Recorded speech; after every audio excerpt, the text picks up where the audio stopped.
Now let's have a look at the line diagram of the compressed air that is used on board. So here in this diagram, we can see these two are the main air bottles. This is your emergency air bottle and this is your control air bottle. This one here is the deck air bottle connected with the deck air compressor. So deck air compressor whenever running will be filling this deck air bottle, which will again go for various purposes. It could go for the horn, air horn, or it could go for the deck service line, right? Again, emergency air bottle, its out will always be for the starting of the main generators, right? Again, as I said, this bottle, as it is written here also, it is a 30 bar bottle, but generators start from 10 to 15 bar, even less. So we will have a pressure reducing valve here, right? So whatever the air is going into the generator will be reduced to a certain pressure, right? To every marine engineer out there, from junior engineer to chief engineer and electrical officer, we all know that earning respect on ship is very important. We all know fast promotions are very important, and we all know that इज्जत कमानी है, promotion चाहिए तो काम आना चाहिए, तो जूते पड़ते हैं, गालियां पड़ती हैं, and for that you need a good mentor. Sometimes we keep finding those mentors on board ship, अगर नहीं मिल रहे तो MNDFLIX है ना, Merchant Navy Decoded has launched a subscription model where you can find more than 30 plus courses with respect to your rank, helping you earn respect on ship. Please enroll on these free trial videos, watch these videos as per rank, and then decide whether you want to invest or not, with a very good flexible payment plan as well. Jai Hind, Jai Bharat, Jai Mata. Now, control air bottle, it can be filled by a control air compressor, or it could be taking the tapping from the main air bottles through a reducing valve. So whatever the case may be, the control air is for the control system, right? So that is one thing. And of course, before it can be used, this has to pass through a control air dryer. See, as we said, the importance of the dry air free of any moisture and lube oil is very important for the correct operation of our pneumatic valves and other control system.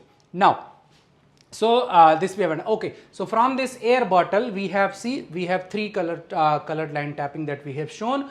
So one is your blue line. So blue line is nothing but it is the one which is being reduced to 7 bar and then is being given for the various purposes, like it is going for the hyper mist, for the incinerator, for the hydrophore use, for the deck use also if there is no deck compressor, and for the engine room service air. This may or may not be included with the pressure reducing valve, although we may be using a 7 kg line on that one. So blue line is for the auxiliary purposes. Now let's see what is the green line going for. So the green line is coming directly to the starting of the generators. That means from either of these two bottles the air is coming directly to the start of the generator. However, as we said, the generators start on 10 to 15 bar of the pressure. So we will have a pressure reducing valve fitted just before the starting motor of the generator, right? So that is one thing. Now this red line is for the main engine starting. So this is the one 30 kg line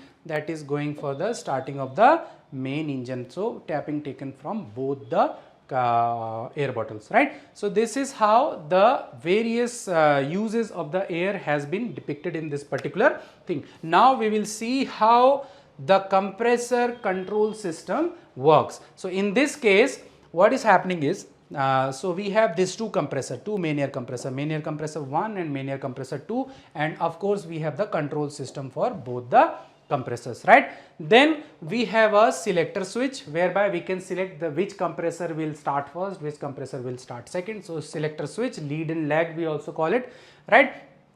Then we have a pressure tapping from the main air bottle. So whichever bottle is in use, right? So this is the filling valve here, right? So whichever bottle is in use, a tapping from there is taken to this manifold, and we have two pressure switches there, right? So one pressure switch is for the lead. That means if this pressure switch is activated, it will activate the lead. So whatever is lead, so here number 1 has been selected as a lead. So if this pressure switch is activated, that means low pressure setting has been reached, then this this pressure switch through the selector switch will give control to either main air compressor number 1 or main air compressor number 2, depending upon whichever is in the selection mode. So once that is done, that particular compressor will start, right? Common load and through a non-return valve and a normal valve will do the filling either in this or this. So this is how the main air compressor start sequence happens.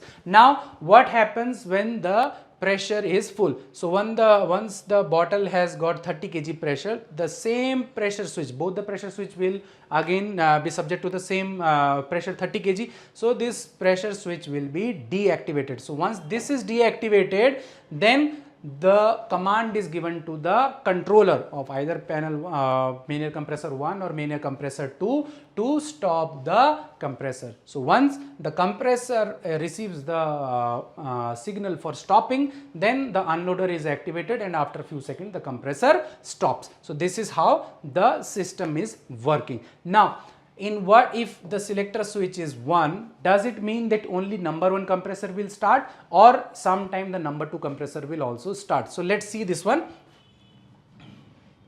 So in this case what happens, as we have seen here, we have 2 pressure switches, right? One is for the lead, one is for the lag. Suppose this one is the lead and this one is the lag as per the selector switch. So now what happens?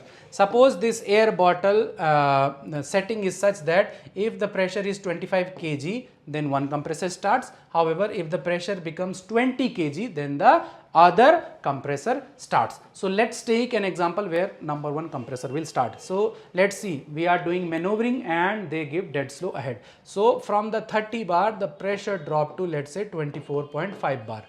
Now when the pressure dropped to 24.5 bar, the lead pressure switch only will get activated, because the lag pressure switch will get activated at 20 bar and that has not yet been reached. It is still more than that one. So what happens? It will give command and number 1 compressor will start running. So number 1 compressor start running.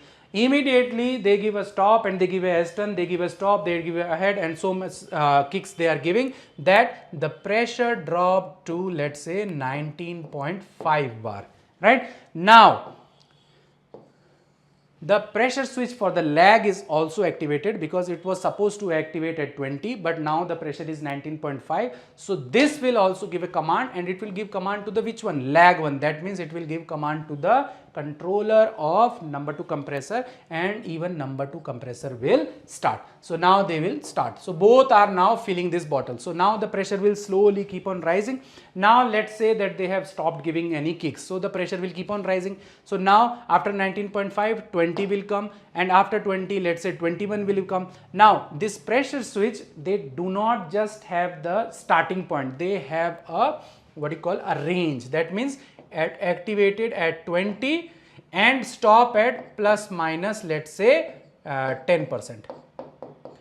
Right? So they have a kind of adjustment. That means what? This will be activated at a pressure below 20, but will be reset at a pressure of plus, sorry, not plus minus, it is plus 10%. So how much is 10% of 20? Let's say it is 2 bar. That means this particular pressure switch will reset at 22, whereas this particular pressure switch will reset at, let's say, 30 or whatever we can put that, let 20%, 30% or whatever, right? So once the pressure switch, once the pressure in the bottle is 22 bar and the pressure switch of lag setting is 10%, right, plus over and above the starting point, then this pressure switch will get deactivated and the same signal is transmitted to the number 2 compressor, and number 2 compressor will stop after unloading. That is how number 2 compressor will stop. Second, when the pressure rises and we are about to reach 30, then even this pressure switch will be deactivated and it will tell the compressor, boss, you can stop now, our target is already achieved. So that is how these 2 compressor control system works. Another thing to note here is this relief valve. As we already discussed, if somebody forgot to stop the compressor or he was running it manually and all, so somewhere the air will be released, so why not here? So this relief valve will release into funnel, right? So that is the another thing that is given here, right? So that's all for this one.